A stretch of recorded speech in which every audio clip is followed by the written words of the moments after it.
Welcome back to Millennial Fashionista TV.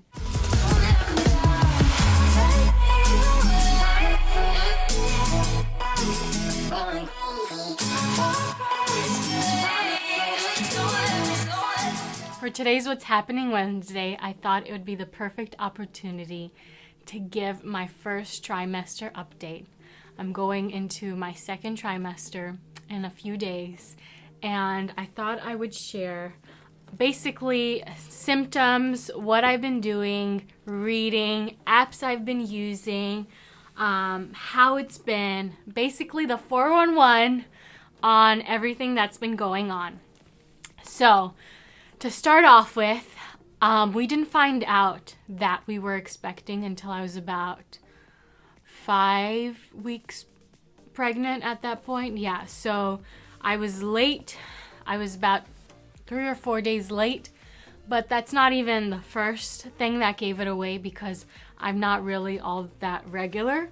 So, I've always had my period, but I've never missed it, but it's never been on the exact same day every month.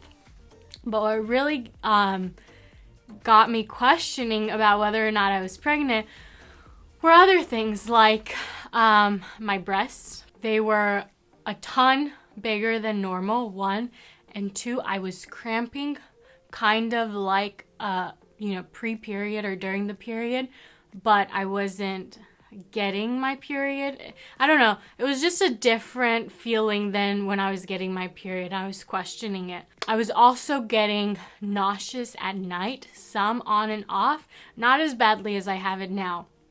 And my grandma was actually here beginning of November, so we found out late November, mid to late November, and she said I was complaining about nausea like pretty much every night that she was here for like a week and a half.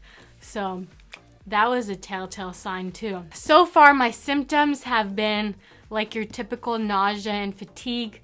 So I started off having nausea really only in the evenings, and now it's basically pretty much every day in the evenings and in the mornings, with the midday being the day I feel the time of day I feel the best. So I find myself needing to eat probably every 2 to 3 hours, and I have to eat as soon as I wake up. If not, I will throw up just because of all those gastric juices are building up and stuff. And if I start moving around, then it just gets like an overflow.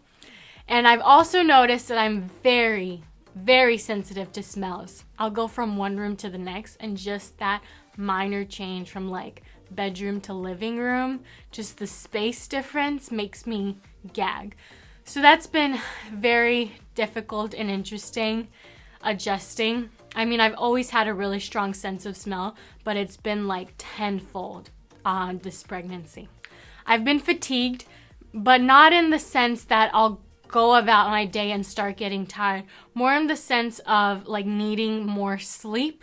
So I'm probably getting like 10 hours of sleep a day, and usually I could go with like 6 or 7. Like a good night's rest for me is like 7 hours of sleep. So I've definitely noticed that I'm needing to sleep more, but I don't get like tired throughout the day. I do get tired at night earlier than I used to.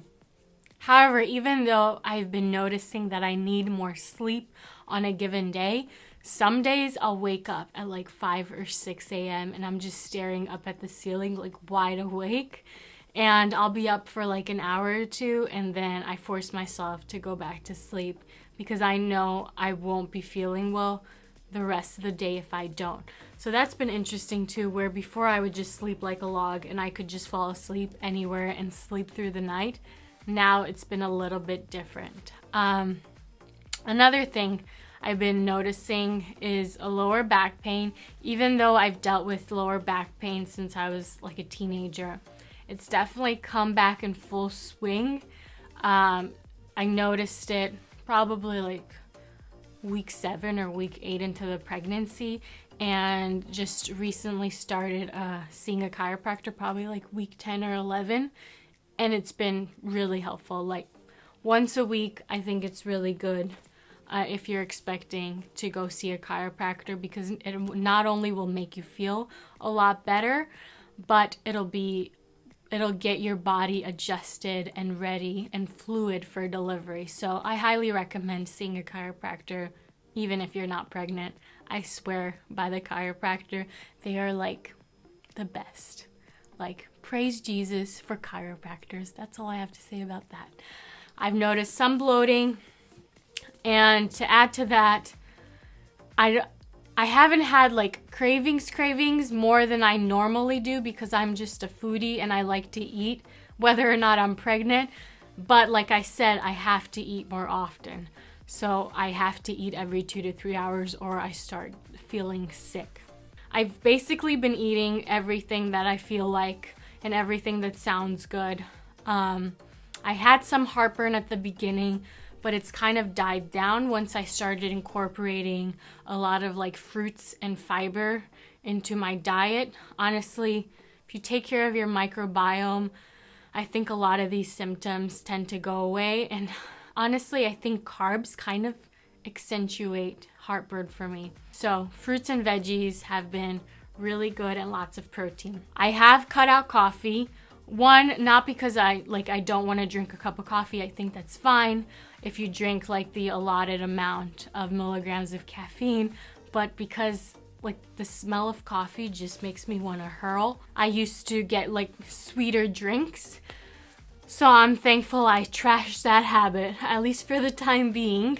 And I've tried to stay away from like refined sugar, so I haven't craved too many sweets. I had ice cream the other day and like Krispy Kreme craving a few days before that. But other than that, I haven't been craving many sweets. It's been more like savory stuff, which I have a major sweet tooth, so that's unusual, because before getting pregnant, I was craving a lot of sweets, and now it's been more savory. Now moving on to the books I've been reading. So these first two I purchased myself. It's like literally the most popular pregnancy book on the market, What to Expect When You're Expecting. And it's been like a really nice, like easy to read guide that's been really helpful in understanding what's going on and what to expect down the line.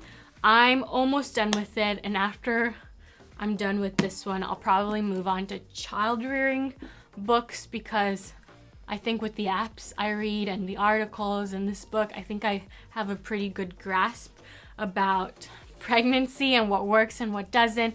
And also my mom had my brother not too long ago. He just turned 9, and I was very involved and aware with that process, because I was like a senior in high school and then part of undergrad. So it hasn't been all that long. Honestly, it's been a while, but to me it feels like it wasn't all that long. So I remember a lot of the stuff she went through as well. Next book I've been reading is the vaccine book. I know it's a very controversial topic, but I want to be educated about both sides of the issue, so I know to make the right decision for my baby. So I've been reading a lot about vaccines alongside this book. So this isn't just the only thing I'm reading on vaccines. I read a lot more about them. And then my mother-in-law gifted this book to me, Childbirth with Love. It's an older book, but honestly, it's very detailed. And while some of it doesn't really pertain anymore, most of it does, like 90% of it does. And honestly, it talks about things that some of these newer books don't talk about or don't consider. So it's more of like a medical guide almost. It's not like a layman's term. So if you want something more in depth, I recommend it. It's very hard to find, but I'm sure if you dig through the depths of the internet, you can find it somewhere. But you probably won't be able to find it at your local Barnes & Noble. And then, not really a book, but a little like journal that my friend Emily got for me is this Expecting You keepsake pregnancy journal.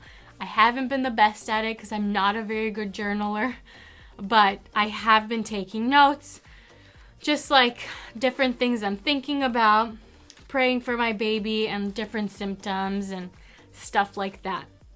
So this is really sweet, and it has like different quotes in it, and this is like one of the pages. The life of a mother is the life of a child. You are two blossoms on a single branch.